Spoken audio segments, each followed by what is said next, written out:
बेहद स्वागत है जी। न्यूजीलैंड का वीज़ा ट्रेंड बड़ा अच्छा है। न्यूजीलैंड एक बार फिर से अच्छी संख्या में वीज़ा दे रहा है। और कौन से स्टूडेंट हैं जिनको 6 मंथ्स के फंड शो करने हैं और किन्हें 3 मंथ के फंड शो करके भी वीज़ा मिल सकता है, इस पर फोकस रखेंगे। और इसके साथ साथ हम बात करेंगे जसमीत जी के साथ कि न्यूजीलैंड के लिए आपकी सिलेक्शन कैसी हो। जसमीत जी, आपका बेहद स्वागत है। Hello everyone. Thank you so much. Jasmeet ji, सबसे पहले तो मैं फंड्स की बात करूंगा। न्यूजीलैंड के फंड्स को लेकर स्टूडेंट्स बड़े कंफ्यूज रहते हैं।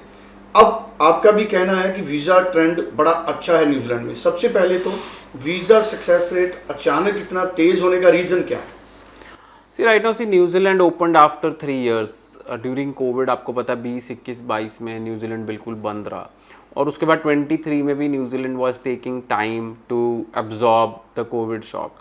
सो New Zealand has a very fair practice of giving visas. आपको पता है न्यूजीलैंड में ना ही कोई ब्लॉक्ड अकाउंट खुलता है, ना ही कोई GIC होती है, ना ही कोई ऑफर लेटर फीस है और ना ही कोई वो पैसा पहले जमा कराते हैं। But they are very strict about financials.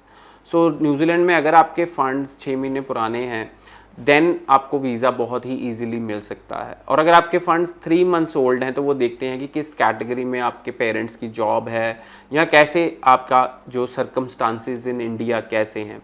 So circumstances से मतलब आता है कि फाइनेंशियल सर्कमस्टांसेस, कि आप कोई प्रॉपर्टी ओन करते हैं, आपको कोई रेंटल इनकम आती है, आपको कोई बिजनेस इनकम आती है, या आप सेल्फ एम्प्लॉयड हैं, या आपको सैलरी से इनकम आती है, या एग्रीकल्चर इनकम आती है, फिर आपका घर है, आपके पास गाड़ी है, आप CA रिपोर्ट जब शो करते हैं तो कितने ओल्ड फंड्स आप शो कर रहे हैं। सो फाइनेंशियल सर्कमस्टांसेस न्यूजीलैंड सारे ही देखता है आपके इंडिया के। एंड फिर आपकी SOP पे बहुत ज़्यादा तवज्जो बढ़ाया जाता है कि आप न्यूजीलैंड पढ़ने जा रहे हैं तो न्यूजीलैंड जाके कैसे सेटल होंगे, what is the outcome you are looking at, आपकी प्रीवियस स्टडीज़ क्या हैं और आप फ्यूचर में जाके वहाँ कौन सी स्टडीज़ करने जा रहे हैं।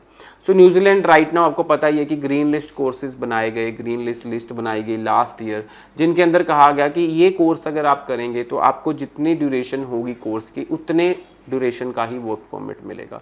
अगर आप ग्रीन लिस्ट कोर्सेज में अर्ली चाइल्डहुड एजुकेशन करते हैं, कंस्ट्रक्शन से रिलेटेड कोर्स करते हैं, हाईवे कंस्ट्रक्शन से रिलेटेड कोर्स करते हैं, या फिर आप मैकेनिकल इंजीनियरिंग करते हैं, इलेक्ट्रॉनिक्स करते हैं, तो आप जितनी देर का वो कोर्स करते हैं, अगर 1 साल का ग्रेजुएट प्रोग्राम है तो 1 साल का वर्क परमिट मिलता है, और अगर 2 साल का डिप्लोमा है तो आपको 2 साल का वर्क परमिट मिलता है। Other than those green list courses आपको बैचलर या मास्टर डिग्री करनी ज़रूरी है, और अगर आप बैचलर डिग्री करते हैं तो आपको 3 साल का वर्क परमिट मिलता है, और मास्टर डिग्री करते हैं तब भी 3 साल का वर्क परमिट मिलता है। स्टूडेंट्स, अगर हम बैचलर डिग्री की बात करें तो फंड्स की रिक्वायरमेंट थोड़ी बढ़ जाती है कि funds are required approximately 55 to 60 lakh rupees, जो कि मेरे को लगता है बहुत ही कम लोग हैं जो 6 महीने पुराने इतने फ़ंड शो कर पाएंगे। सो अगर इतने फंड्स आपके पास हैं तो कई बार स्टूडेंट कहता है कि बाहर जाना ही क्यों है, यहीं बढ़िया। सो स्टूडेंट उसमें अंदर फर्स्ट ईयर की फ़ीस शो करके जा सकता है एंड हर साल अपना वीज़ा रिन्यू कर सकता है। So there are options for students कि वो कैसे न्यूजीलैंड जाएंगे। एंड कनाडा के अलावा landmark immigration New Zealand, Germany, US, UK expert है। एंड सबसे बढ़िया बात है कि ओवरऑल 6 बैंड किसी भी स्टूडेंट के हैं तो लैंडमार्क इमिग्रेशन कोई फ़ीस नहीं ले रहा और वीज़ा आने पे देगा आपको लैपटॉप। सो फ्रॉड से बचें, क्योंकि आज भी मैं स्टूडेंट से मिलता हूँ, कहता किसी ने मेरे से 2 लाख ले लिया, 3 लाख ले लिया। अवेयर हो। So there are people who are not charging any processing fees. किसी को लाखों रुपए दे के जब हम कनाडा जाएंगे तो हम पे प्रेशर होगा कि हम पढ़ाई ना करें, और अगर पढ़ाई नहीं करेंगे तो पोस्ट स्टडी वर्क नहीं मिलेगा, पोस्ट स्टडी वर्क नहीं मिलेगा तो PR नहीं मिलेगी।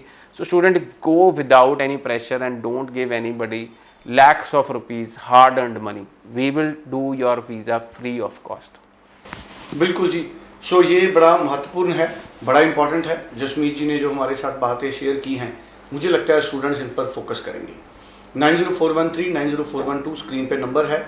लैंडमार्क इमिग्रेशन के ज़रिए न्यूजीलैंड के लिए आप अप्लाई करिए। लैंडमार्क इमिग्रेशन का जसमीत जी, न्यूजीलैंड का सक्सेस रेट कितना है? सो अभी तक तो देखो जितने भी हमने केसेस अप्लाई किए हैं हमारा सक्सेस रेट 100% है न्यूजीलैंड में, बिकॉज हम बहुत ही फिल्टर करके स्टूडेंट्स को ले रहे हैं और न्यूजीलैंड के एक्सपर्ट काउंसलर हमारे पास मोहाली में है। सो आप विजिट करें, अगर आप जूम काउंसलिंग लेना चाहते हैं तो आप भी ले सकते हैं जी। 90413 90412 इस नंबर पे आप बात कर सकते हैं। Thank you so much. Thank you so much.